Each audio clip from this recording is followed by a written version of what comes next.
Hello મિત્રો, આજે વાત કરવી છે એક સત્ય ઘટના વિશેની।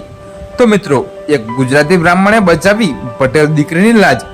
જી હા મિત્રો, આ વાત છે 13 વર્ષ પહેલાની। તો મિત્રો, ઊંઝા ગામની ભાગોળે બનેલી પટેલ પરિવારની સત્ય ઘટના। મુસ્લિમ સરદાર જહાનરોજ પાસેથી એક બ્રાહ્મણે બચાવેલી પટેલ દીકરીની લાજ। જી હા મિત્રો, તો તમને જણાવી દઈએ કે વર્ષો પહેલાની વાત છે। અલ્લાઉદ્દીનના શાસનકાળ દરમિયાન દિલ્હી કનોજ પર થઈને સરદાર જહાનરોજ ગુજરાત પર ચડી આવ્યો હતો। તેની સેનાએ ગુજરાતની ધરતી પર તંબુ તાણ્યા હતા। તો જહાનરોજે ઊંઝા ગામના પટેલ હેમાળાની દીકરી ગંગાની સુંદરતાના વખાણ સાંભળ્યા અને સૈનિકોને મોકલી ગંગાને પોતાના જનાનખાનામાં લાવવાનો આદેશ કર્યો। તો ગંગાને મુસ્લિમ સલ્તનતના સૈનિકો લઈ જઈ રહ્યા છે એ જોઈ હેમાળા પોતાની દીકરીને બચાવવા માટે બ્રાહ્મણ સરદાર પાસે ગયા। તો મિત્રો, એ સમયે મુસ્લિમ સલ્તનત બ્રાહ્મણોનું માન જાળવતી પેલા બ્રાહ્મણે સરદાર જહાનરોજને કહ્યું કે આ મારી દીકરી છે, તેને છોડી દો। પણ સરદાર એમ માન્યો નહીં।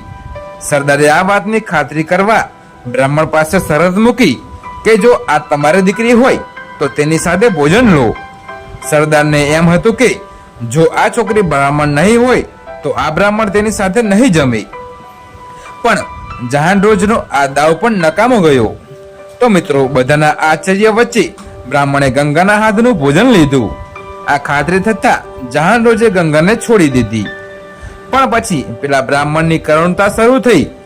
તો મિત્રો, આ બ્રાહ્મણને નાતે નાત બહાર કર્યા। જો કે પટેલોએ તેને આશરો આપ્યો।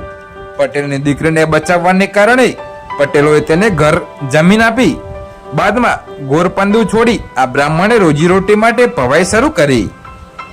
તો મિત્રો, ખેતરના કામ કરી થાકેલા પટેલ ખેડૂતને તે ભવાઈ કરી મનોરંજન પીરસતા। તો આ ખમીરવંતા બ્રાહ્મણ એટલે ગુજરાતમાં ભવાઈના પિતા અસાઈદ ઠાકર કે જે પાછળથી અસાઈદ નાયક તરીકે ઓળખાયા।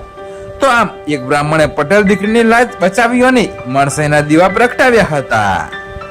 તો મિત્રો, તમને આ અમારી સ્ટોરી કેવી લાગી કમેન્ટમાં જરૂર જણાવજો।